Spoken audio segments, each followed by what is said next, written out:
কেমন আছো সবাই? তো আজকে আমার দিন যাপনের কিছু ছোট ছোট ক্লিপস তোমাদের সাথে শেয়ার করছি। প্রথমে ঘুম থেকে উঠে ব্রাশ টাশ করে নিয়ে চুল খুলে ফেলছি। এবার মাথাটা আঁচড়াবো, মুখ টুক পরিষ্কার করব। তো এখানে কিন্তু যেই ক্লিপসগুলো একটু ভালো এসছে সেইগুলোই শেয়ার করছি, যেগুলো ভালো আসেনি সেগুলো শেয়ার করছি না। তো চুল আঁচড়ানো হয়ে গেছে, এরপর একটুখানি ফেস ওয়াশ নিয়ে নিলাম মুখটা পরিষ্কার করার জন্য। এই ফেস ওয়াশটা হচ্ছে আমার ঘরের মধ্যেই থাকে, আর ঘরের সাথে একদম অ্যাটাচ সিঙ্ক রয়েছে, ওখানটা মুখ ধুই। আর বাথরুমে আলাদা ফেস ওয়াশ থাকে। 2-3 রকম ফেস ওয়াশ আমি মানে ইউজ করি, আর 2-3 রকমের সাবানও কিন্তু আমার পছন্দের লিস্টে রয়েছে। আমি একরকম সাবান ব্যবহার করতে পারি না। তো যাই হোক, মুখটা ভালোভাবে পরিষ্কার করে নিচ্ছি। এরপর বন্ধুরা, কাজের তো কম থাকে না। মেয়েকে রেডি করা, মেয়েকে খাওয়ানো, মেয়েকে মুখ পরিষ্কার করা, মাথা আঁচড়ানো, ড্রেস চেঞ্জ করা, এগুলো সবই থাকে। তো সবটি আমি তো শেয়ার করতে পারবো না। টুকটুক করে যেগুলো এসছে একটু ভালো, সেগুলোই শেয়ার করার চেষ্টা করেছি। তো চা বসিয়েছি, আজকে ফ্লাক্সের রচা ছিল না, আর রচা করাও হয়নি, তো ভালো লাগছিল না। কালকে প্রচুর বৃষ্টি হয়েছে, তো আজকে প্রচুর জামা কাপড় পরে রয়েছে, হ্যান ত্যান কাজকর্ম রয়েছে। তো এই কারণে আমি আর চা পাতা আবার সরিয়ে রেখে তারপর রচা করতে হয়। তো আমি ওটা আর করতে ভালো লাগেনি বলে দুধ চাই করে নিচ্ছি পাতলা করে।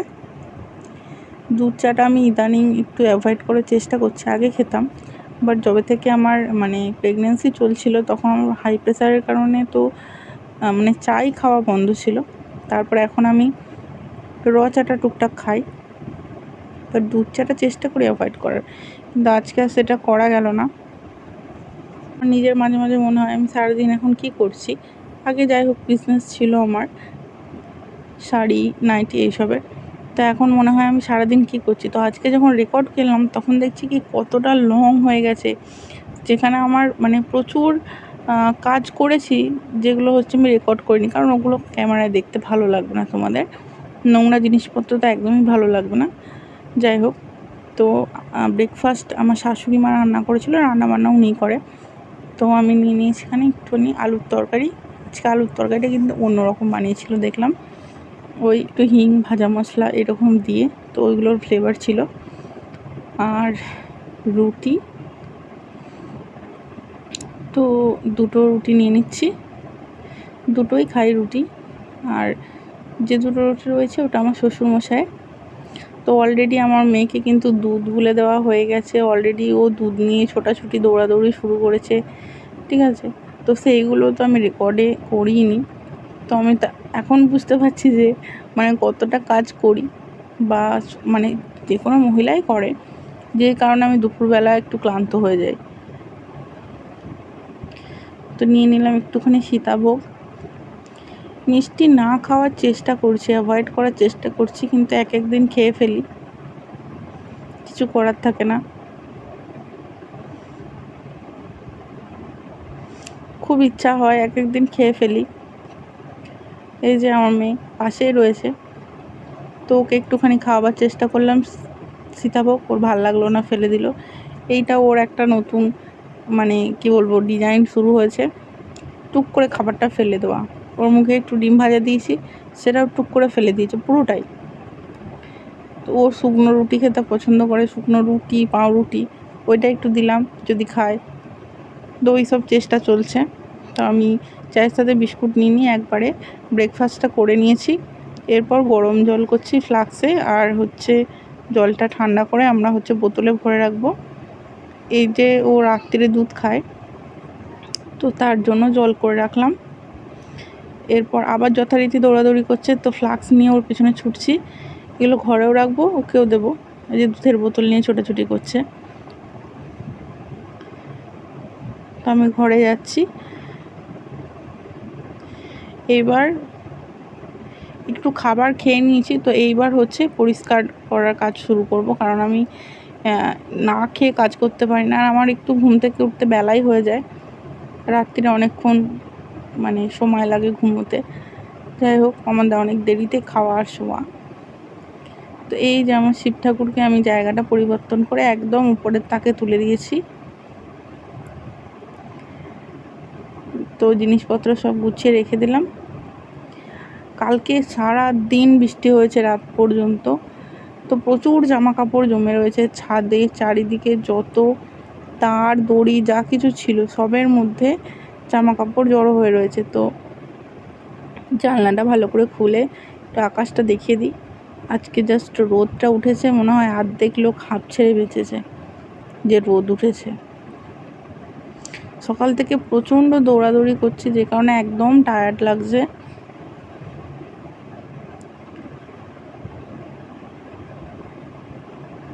যখন আমি রেকর্ডিংটা করতে বসেছি, নাহলে এখনও আমার আরও কিছু জায়গায় যাওয়ার দরকার ছিল, যেটা হচ্ছে আমি যেতে পারিনি। তো যাই হোক, হাওয়াটা খুব সুন্দর দিচ্ছে বাইরে, কলা গাছের পাতাগুলো নড়ছে দেখে তোমরা বুঝতে পারছো যে কত সুন্দর হাওয়াটা দিচ্ছে। তো এই যে ঘরে চলে এসেছি। ঘরে তো বিছানা পরিষ্কার করা, আশপাশগুলোকে পরিষ্কার করা, এইগুলো তো আর আমি তোমাদেরকে দেখাতে পারবো না, কারণ নোংরা জিনিসপত্র কারোর দেখতে ভালো লাগে না। তো যাই হোক, বিছানাগুলো ঝেড়ে নিলাম, নিয়ে জানলা খুলে পর্দাগুলো সব খুলে রেডি করলাম। এইগুলো কিন্তু আমি করে যাচ্ছি, কিন্তু 1 মিনিটও না বসে। তো যাই হোক, কালকে সেটা সারাতে এসেছিলো, বেশ পরিষ্কার করে দিয়ে গেছে খুব ভালোভাবে। তো ভালো লাগছে, সেটা বেশ পরিষ্কার লাগছে। ওরা বাইরে ভেতর 2 জায়গায় ক্লিন করেছে।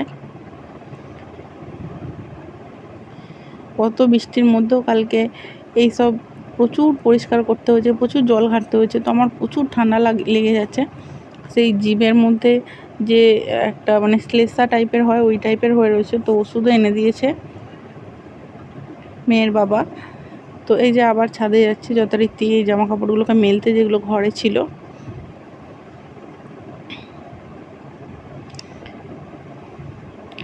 প্রচুর জিনিসপত্র রয়েছে, মেয়ে দৌড়াদৌড়ি করছে। তখন আমি হচ্ছে হাতে ফোনটা নিয়ে আমি নিচের দিকে দেখছি কোন দিকে গেল। এই যে ভালো রোদ দিয়েছে, বেশ সুন্দর লাগছে। চলো তোমাদেরকে আমাদের ছাদটাও ঘুরিয়ে দেখিয়ে নিয়ে আসি। আর বহুদিন ধরে ভাবছিলাম যে শিব ঠাকুরের জন্য হচ্ছে একটু আকন্দ ফুল নেব। আকন্দ ফুল ছাদের পাশে প্রচুর হয়েছে, মানে আমাদের পাশের বাড়িতে ওটা হয়েছে। তো একদিনও মানে দিতে পারছিলাম না, কারণ যখন আমি হয়তো ছাদের দিকে যাচ্ছি তখন আমার জামা কাপড় পরিষ্কার থাকছে না বা কিছু। তো আজকে জামা কাপড় যেহেতু একদম পরিষ্কার ছিল, ওই জন্য ভাবলাম চলো একটুখানি ফুল নিয়ে আসি বাবার জন্য। তো এই যে কালকের কাপড় চোপড় যেগুলো সব এক্সট্রা করে রোদে দেওয়া হয়েছে। দেখো কত সুন্দর ফুল হয়েছে, মানে এই ফুলটা বহুদিন ধরে এই ফুলটা হয়ে রয়েছে, কিন্তু আমি দিতে পারিনি। যখন মেয়েটা পেটে ছিল তখন তো ছাদে উঠতাম না সিঁড়ি দিয়ে। হওয়ার পরও যেহেতু সি সেকশান, তো বহুদিন আমি ছাদে উঠিনি, উঠলে ব্যথা করতো। এখনও করে না যে তা নয়, তবুও এখন তো সব কিছু নর্মাল করতেই হবে। মেয়ের 1 বছর হয়ে গেছে বয়স। তো আমি যেগুলো হাতের কাছে পেয়েছি, যতগুলো আমার হাতে এঁটেছে, আমি ফুল নিয়েছি মহাদেবের জন্য।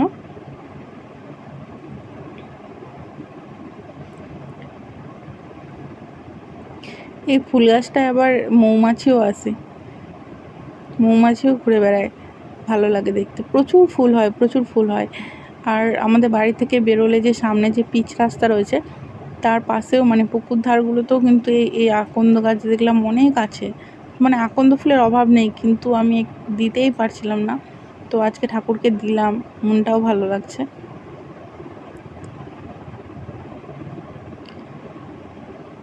আর একটুখানি ভিডিও করলাম, কারণ গাছটা খুব সুন্দর লাগছিল আর এত সুন্দর হাওয়া দিচ্ছিল। কালকে সারাটা দিন ঘরের মধ্যে বৃষ্টি কাদা আর জল চারিদিকে, তো আজকে দারুণ লাগছে ওয়েদারটা। আর দেখো শরৎকালের মেঘটা কিন্তু দেখা দিতে শুরু করেছে। এই যে পেঁজা পেঁজা মেঘটা না, এটা দেখলে যেন দুর্গাপুজোর কথা মনে পড়ে। আমাদের তো জামা কাপড়ের বিজনেস ছিল, তো এইরকম সময় থেকে মাল তোলা শুরু হয়ে যেত। মোটামুটি পুজোর জন্য প্রিপারেশান নিতে শুরু করতাম। তো এখন সেটা বন্ধ আছে। তো আমার বাবাও মারা গিয়েছেন, 1 বছর মতো হলো। আর আমিও তো মানে ছোট বেবি নিয়ে, তার সাথে হচ্ছে শারীরিক সুস্থতা না থাকায় আমিও বিজনেসটা অফ রাখতে বাধ্য হয়েছি। তো মনটা খুব খারাপ করছে। এই মেঘটা দেখলে আরও মনে হয় দুর্গাপুজোর কথা। তো যাই হোক, এই জামা কাপড়গুলো আবার এক চোট ছাদে যেতে হবে। আমি ফুলটা রাখতে নামছি ঠাকুরকে দেবো বলে। যেহেতু আমার জামা কাপড় পরিষ্কার না থাকে, আমি বারবার চেষ্টা করবো, ফুলটা দিতে পারিনি। প্রচুর ফুল আমাদের এলাকায়, আকন্দ ফুলের কোনো অভাব নেই। তো যাই হোক, ঠাকুরকে দিয়ে দিই। ফোনের তো ক্যামেরার আলোটা জ্বলছিল, ওই জন্য ফোনটা ধরে রেখেছি। তো আমি যে ফুলটা দিচ্ছিলাম সেটাও আবার রেকর্ডিং হয়ে গেছে। ভগবানকে বলছিলাম যে ঠাকুর আমাদেরকে একটু ডাকো, তুমি তো ডাকছো না। দুটো ফুল পড়ে গিয়েছিল তাকের ওপরেই, তো একটা তুলে দিলাম, একটা নিচে পড়েছিল, ওটা দেবো না। আমার মেয়ে পেটে থাকতে আমার মানত করা ছিল শিব ঠাকুরের কাছে, কারণ আমার তখন খুব ক্রিটিক্যাল কন্ডিশন ছিল, বাঁচবো কি বাঁচবো না ঠিক ছিল না, এতটাই খারাপ অবস্থা ছিল। বাবা মা দুজনে অসুস্থ ছিল, কেউ দেখার লোক ছিল না। তো সি সেকশন তো আমার হয়েছে, কিন্তু যাই হোক বেঁচে ফিরে এসেছি, আর বেবিও সুস্থ একদম। তো আমাদের তারকেশ্বর যে পুজো দেওয়ার কথা, সেটা আমরা যেতেই পারছি না, বারবার পোস্টপোন্ড হচ্ছে। তো তাই বলছিলাম ঠাকুরকে যে আমাদেরকে ডাকো। তো এইসব করতে করতে দুধ দিতে চলে এসছে গয়লা। দুধ নিলাম, দুধটা একদম লো ফ্লেমে বসিয়ে দিলে এটা উতলে পড়ে না। তো দুধটা বসিয়ে দিয়ে আমি যে আমার কাচার জিনিসপত্র ভেজাতে এসেছি। কাচার বলতে মেয়ের কিছু কাঁথা কাপড় থাকে, আর আমাদের রোজের ব্যবহারের যে কাপড় চোপড়, গামছা, এগুলো আমি রোজ ধুয়ে দিই। অল্প একটু সার্ফ দিয়ে আমি এগুলো রোজ ধুয়ে দিই, যাতে এগুলো তেমনি কোনো গন্ধ বা জীবাণু না থাকে। প্রত্যেক দিনের ধোয়া। তো ওগুলো ভিজিয়ে রেখে এসে আবার দুধটা দেখছি মামনি মানে আমার শাশুড়ি মা আবার শাকের তরকারিটা বসিয়েছে। এটা একটা 5 রকমের সবজি টবজি বড়ি টড়ি দিয়ে ভালোভাবে নোটে শাক রান্না করছে। যাই হোক, বেগুন টেগুন দিয়ে। আর এই যে ভাতটা মামনি টিফিনে বসছিল, তো তখন আমি একটু রেকর্ডিং করলাম, কারণ আজকে একটা তরকারি হয়েছে, খুব সুন্দর করে বানিয়েছে তরকারিটা। মুগ ডালের বড়া ভেজে, তার সাথে ঝিঙে দিয়ে আলু দিয়ে পোস্ত, খেতেও ভালো হয়েছে। আর অনেকটা তরকারি করেছে, পুরো এক কড়াই। তো আমি ওই তরকারিটা ফোনে ছবিটা নেব বলে আর কি আমি ক্যামেরাটা অন করেছি। তো খুব সুন্দর তরকারিটা বানিয়েছে। এবার অনেকে বলবে তুমি খালি খাওয়া দাওয়া দেখাও কেন? বিষয়টা হচ্ছে, আমরা যে কাজগুলো করি, ধরো আমি কাচতে বসেছি, সেটা যদি তোমাদেরকে দেখাই, সেটা তোমাদের দেখতে ভালো লাগবে না। তো এই কারণে খাবারগুলো কী বলতো, একটু পরিষ্কার থাকে, এগুলো মানুষের সামনে দেখানো যায়। আর অনেকেরই সমস্যা থাকে যে সারাদিনে 3 বেলায় কী রান্না করব। তো গৃহিণীরা অনেক সময় অনেক আইডিয়া পায় যে এটা রান্না করা যাবে, এর সাথে এই কম্বিনেশনটা চলে। এই কারণেই লোকজন আর কি রান্নাবান্না দেখায়, বা রান্না দেখতেও পছন্দ করে, ভিউজ আসে। তো যাই হোক, মেয়ের দুধের বোতলগুলো ভালোভাবে মেজে টেজে পরিষ্কার করে জলে ফোটাতে বসিয়ে দিলাম। এখন আমি যদি মাজার ভিডিও দেখাই, সেটা তো তোমাদের দেখতে ভালো লাগবে না, না? নোংরা জিনিসপত্রগুলো আমরা দেখাতে পারি না, কিন্তু কাজ আমাদের প্রচুর থাকে। শুধুমাত্র কিছু সিলেক্টিভ ক্লিপসই তোমাদের সাথে দেখাই, তাতে দেখো কত বড় লম্বা হয়েছে ভিডিওটা। তো যাই হোক, ওষুধ খাচ্ছি, ওই যে ঠান্ডা লাগার ওষুধটা, যেটা জিভে প্রবলেম হচ্ছিল, ওই ঠান্ডা লাগার ওষুধটা খেয়ে নিলাম। আবার 1 ঘন্টা পর রয়েছে, তো কাচতে গিয়ে ভুলেই গেছিলাম এইসব। আবার ধরো কাচা রয়েছে, কাচার পর মেলা, আবার ছাদে গিয়ে একটু মেঘ করেছে, যেহেতু ছাদে গিয়ে জিনিসপত্রগুলো নামানো, ওই এক্সট্রাগুলো দেওয়া, সিঁড়ির তোলা, ঘেমে গিয়েছে একদম। তো ওষুধটা খেয়ে একটু জল টল খেয়ে নিলাম। এরপর দেখো কেচে এসেছি, ক্লান্ত হয়ে গেছি, তো এবার একটু রেস্ট নিতে বসেছি। এবার একটু জল খাবো, একটু বসবো, তারপরে আবার যাব। এরপর তোমার মেয়েকে স্নান করানো, নিজে স্নান করা, তারপরে বাইরে তোমার কাপড় চোপড়গুলোকে তুলে নিয়ে আসা, এইসবগুলো রয়েছে টুকটাক। তো আমি সেটাই আর কি বলছিলাম। এসব করতে করতে 12:30 বেজে গেছে। তো এবার যাব। আবার গেছি মনে হয় বাইরে কিছু একটা কাজের জন্য, তো ওই কারণে মনে হয় ক্যামেরাটা অন করে গেছিলাম। এই আলমারিটা আমার ঠাকুমা শাশুড়ির, আর ওই পাশের আলমারিটা জুতোর। আর প্রচুর এখানে জলের বালতি রাখা থাকে। একটা সিন্দুকও রয়েছে, তোমাদেরকে পরে একদিন দেখাবো, কবে রেকর্ড করতে পারবো জানি না। এই যে বাইরে রাস্তার ভিউটা, এখানে না একটা পায়রাও উড়ছিল, পায়রাটাও রেকর্ড হয়ে গেছে, কিন্তু আমি সাউন্ডটা মিউট করে দিয়েছি, পায়রা ডাকছিল। আকাশটা আমার আজকে দারুণ লাগছে, পুরো দুর্গাপুজো ফিল আসছে। আগে এরকম আকাশটা দেখতাম, আর আমাদের তো কাজ শুরু হয়ে যেত না, ওই যে পায়রাটা উড়ে এসছে। ধরো নর্মাল লোকেদের দুর্গাপুজো শুরু হয় যখন তারা শপিং করতে শুরু করে 1-2 মাস আগে থেকে বড়জোর, আমাদের শুরু হয়ে যায় এই সময় থেকে, বৈশাখের পর থেকেই। আমরা কি তুলবো, কি স্টক করব, কারণ একবারে মাল আনা পসিবল নয়। তো এইভাবে আমরা প্ল্যান করতে থাকতাম। প্রচুর মন খারাপ হচ্ছে, প্রচুর। আর এই বেড়াটা দিয়ে দেওয়া হয়েছে যাতে আমার মেয়ে পালিয়ে না যেতে পারে, আর ওইখানে কাঁচার জিনিসপত্র থাকে, তো ওইখানে ধরো কোনো কুকুর বা মানুষ না ঢুকে যায়। যাই হোক, অনেক কাজকর্ম করে টোরে এবার আমি চান করে মেয়েকে চান করিয়ে মেয়ে খেতে বসছে, খাওয়া হয়ে গেছে, সম্ভবত গান শুনছে। তো আমি চলে এসেছি, একটুখানি ডিম ভাজলাম, ডিমটা ভেজে খেতে বসবো। আজকে আবার মঙ্গলবার আমাদের বাড়িতে পালন করে, আমরা করি না, আমি করি না, কারণ বৃহস্পতি শনি 2 দিন নিরামিষ হয় অলরেডি, আবার অনেক ষষ্ঠীর নিয়ম থাকে, তো ঘটিদের প্রচুর ষষ্ঠী হয়। তো এই কারণে আমার আর ভালো লাগে না যে এক্সট্রা করে মঙ্গলবার আবার নিরামিষ খাই। তো একটু আমি আমার জন্য ডিম ভাজলাম, মেয়ে তো দই দিয়ে ভাত খেয়েছে, ওকে একটু ডিম দিয়েছিলাম, ফেলে দিয়েছে মুখ থেকে। যাই হোক, এবার আমি খেতে বসবো। আর একটা কথা বন্ধুরা, আমি নতুন করছি, তো তোমাদের যদি আমার ভিডিও ভালো লাগে অবশ্যই কিন্তু ভিডিওটিকে লাইক করবে, তাহলে কিন্তু ভিডিওটি আরও লোকজন দেখতে পাবে বা তাদের কাছে যাবে। আর অবশ্যই চ্যানেলটিকে সাবস্ক্রাইব করবে।